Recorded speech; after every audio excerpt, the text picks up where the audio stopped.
So, Killer Shane, Yeah. like, what's the overall purpose of this album? Because when you hear your name, Killer Shame, it's just like, why we doing this album right now? Well, for starters, it's like the purpose of my name. First of all, my name Killa Shame. It means I'm a killer of systematic hatred against my ethnicity. Mm.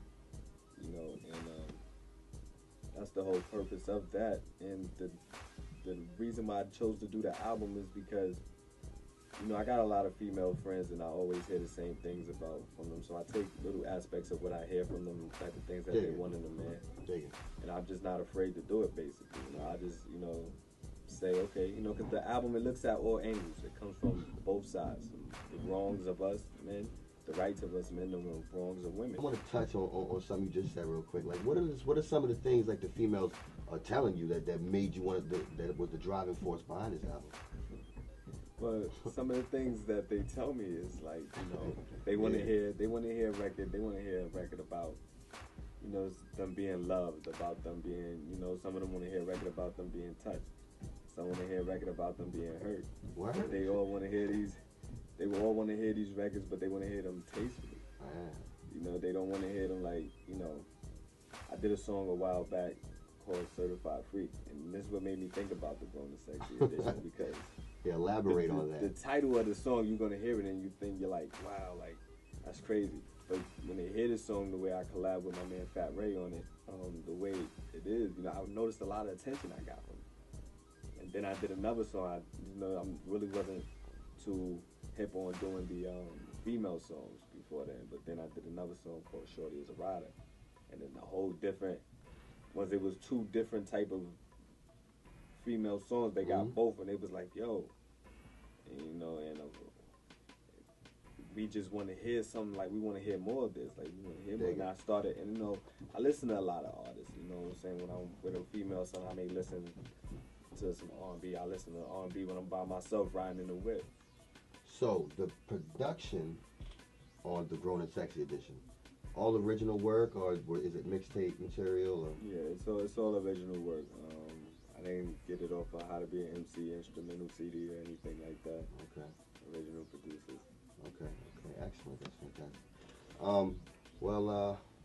I actually previewed the album because, of course, we put it together, Yeah. And one of my favorite tracks off of this album is actually in my bedroom joint. Why? Because it got me some cheeks, y'all. I ain't even gonna front. Shit got me some cheeks, y'all. Fuck it. But that's one of my personal joints, right there. That's one of my personal hottest joints because it's hard. You know what I mean? It's hard and it's grown and it's grown and it's sexy. It describes that shit for real. You know what I mean? But what's one of your personal favorite joints off of that album? One of your personal favorite joints that you did, that you're really going in, that you can tell the fans and all the listeners to really look out for that one. That's one of your personal favorites. Wow. And I actually was listening to the album the other night, and I was trying to decipher which one of the songs was actually my favorite. I would have to say they all are, first of all. But if I had to narrow it down to one, if I had to narrow it down to one, I would have to say, "Can You Please Be My Valentine?" It's actually entitled "Please Be My Valentine." Okay. Explain why that is, if you would, why that's one of your personal favorite joints. Because that song is different. It's far out the box, and it's a loop in the box. It's a loop in the story as well. I love the production on it. I love the way I just approached it. The whole vibe of the song is like really, it's really out there, and it make you say just listen to it, and it's not spoken through something that I've been through personally, but it's just I sometimes try to think, if I was ever in that position, how would I approach it? That's how I do my song. If I'm ever in that position, how would I feel? There you go. And I'm not gonna tell nobody what the loop is on the song. That's gonna throw everybody off, but you gotta check it out. It's hot. Dig it. So the overall The Grown and Sexy edition is exactly what it is. It's grown and it's sexy. It's a powerful movement. I mean, it's geared towards the women.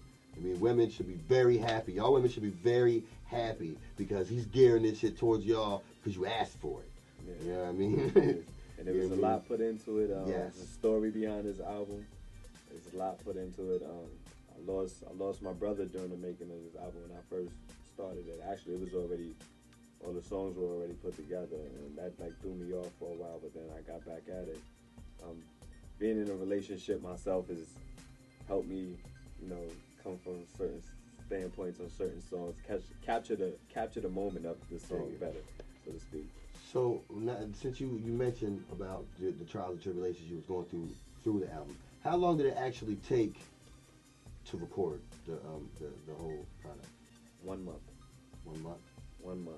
Getting it took me about, I would say about 2 weeks to write the whole album, and about 1 month to record it, and about 1 year to perfect it. Dig it. That's what's up, though. That's what's up. So, what is next for Killa Shame after the Grown and Sexy edition? What's next for Killa Shame on the menu? After the Grown and Sexy edition, what's next for me is gonna take my Grown and Sexy outfit off and put back on my jeans and my fitted, and it's back to the business. You know, it's the portrait of the killer. Okay. And what that is it's the whole aspect of me. It's giving you, it's the album that I've been writing my whole life. That's what's up. Well, we definitely looking forward to hearing that one. You know what I'm saying? Portrait of the Killer. You know what I mean? That's coming up next. Grown and Sexy edition. You know what I mean? Good having you here, my brother. FGB TV, you already know. Killa Shame. Yes, Killa Shame. Shout out to L. Chain.